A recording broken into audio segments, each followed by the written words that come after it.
बिस्मिल्लाहिर्रहमानिर्रहीम। अज साडे नाल भाई कामरान मौजूद ने जिहड़े कि एक मजदूर ने और मजदूरां दे दिलां दी तर्जमानी करनगे। असीं इन्हां नूं पुछदे हां कि मजदूर दी किवें इस वेले जिंदगी गुजर रही है और ये हुकूमत नूं की पैगाम देना चाहणगे जी। बिस्मिल्लाहिर्रहमानिर्रहीम। मजदूरां दे हवाले नाल मैं एक हुकूमत नूं पैगाम देना चाहांगा कि इन्हां दे पुरसाले हाल वास्ते कोई गौर नहीं हो रहा। मिलों के जिमें कि माचिस फैक्ट्री या पेपर फैक्ट्री ने इन्हां दे विच तनख्वाहां जिहड़ियां होंदियां ने वो 5 साल भी गुजरना तो उही मजदूरी होंदी है। 12 घंटे ड्यूटी होंदी है जिहड़ी 8 घंटे की ड्यूटी के हिसाब नाल वो तनख्वाह कुछ भी नहीं निकलती। 8 घंटे ड्यूटी के विच 15,000 तकरीबन तनख्वाह चल रही है इस टाइम। जिहड़ी 12 घंटे की ड्यूटी है उहदे विच पेपर मिल हो गई, माचिस फैक्ट्री हो गई। ये ठेकेदारी निज़ाम जिहड़ा है मजदूरां नूं पीस रहा है।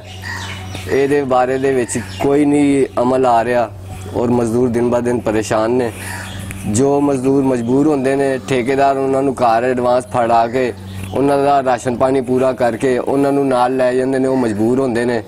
12 घंटे ड्यूटी मूँह नाल कहनी आसान है तो जो बंदा घर दे भी कम निबेड़दा, नींदर भी पूरी करदा तो 12 घंटे जिहड़े एक्सट्रा बचे होंदे ने उहदे विच उहदे कोल 4-6 घंटे ही होंदे ने आराम करने वास्ते जी। बाकी वो परेशानी फिक्रां दे विच ही है कि असीं इन्नी मेहनत करने ते सानू मजदूरी होई है जिहड़ी 10 साल पहले भी सी ते वो 7-8 साल बाद भी होई है। कामरान भाई तुसीं ये दसो एक मजदूर दी महाना तनख्वाह जिहड़ी है वो कितनी होनी चाहिए है?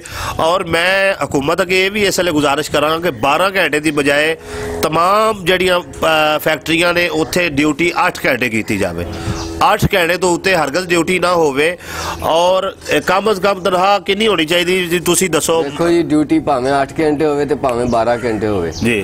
शेड्यूल होंदे ने, फैक्ट्री दे रूल होंदे ने। बाकी हैगा कि भी हक जिहड़ा ना मजदूर दा उन्हें मिलना चाहिए। कितनी तनख्वाह होवे महीने च कम से कम मजदूर नूं कितने पैसे लभ जाण उहदा गुजारा हो जाएगा? देखो जी जे 8 घंटे च 15,000 चल रही है तो 12 घंटे दे विच 7,500 रुपये तुसीं होर जोड़ लवो तो 22-23,000 रुपये तनख्वाह बनती है 12 घंटे ड्यूटी की। तो कम अज कम जी 24,000 रुपये होनी चाहिए क्योंकि महंगाई बहुत है जी। नाज़रीन तुसीं वेख रहे हो वो हक दी इन्हां ने इजहार किया। जिथों तक मेरा नाकस मशवरा कम अज कम मजदूर की तनख्वाह 30,000 रुपया होनी चाहिए ताकि 1,000 रुपया योमिया उनका घर का जोड़ा किचन चल सके।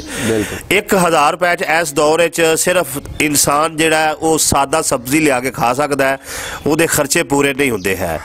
और मजीद तुसीं हुकूमत नूं की ठेकेदारी निज़ाम तो इलावा होर किस मामले च अपना राय देना चाहोगे? मजदूर वास्ते हुकूमत की करे? मेरी तकरीबन 42 साल उम्र हो गई है जी। ये तो हुण उत्ते ही कोई 1-2 महीने हो गए ने जी।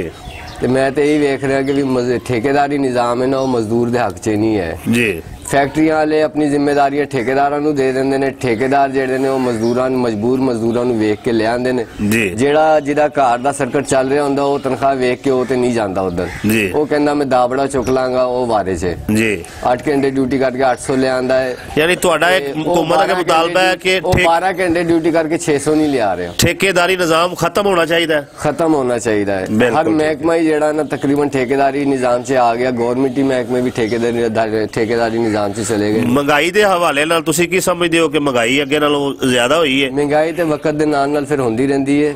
बाकी ये है कि भी जिस तरह महंगाई होंदी है उस तरह मजदूर दा या जो भी तनख्वाहां दे सिस्टम होंदे ने वो भी बेहतर होंदे सन।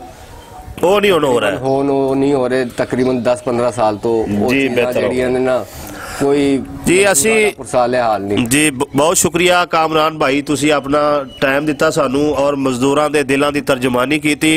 इन्हां दा इस वेले एक ही मुतालबा हुकूमत दे अगे कि जितनी जल्दी हो सके मुल्क चो मजदूर दे वास्ते ठेकेदारी निज़ाम खत्म होना चाहिए। मजदूर दे नाल डायरैक्ट जिहड़ा कंपनी जिहड़ा उन्हां दे नाल कॉन्ट्रैक्ट करे, उन्हां दे नाल तनख्वाहां मुके और फी जिहड़ा मजदूर है उहदी तनख्वाह महाना कम अज कम 30,000 रुपया होनी चाहिए। और असी गुजारिश कर रहे हैं वीडियो वेखण वाले हर दोस्त के अगे कि तुसी इधर उधर दियां मज़ाहिया वीडियो शेयर करते हो तो अज एक मजदूर की आवाज़ बन जाओ ताकि तुहाडी दुनिया भी संवरे तो आखिरत भी संवरे। और इस वीडियो को ज़्यादा से ज़्यादा शेयर कर दो।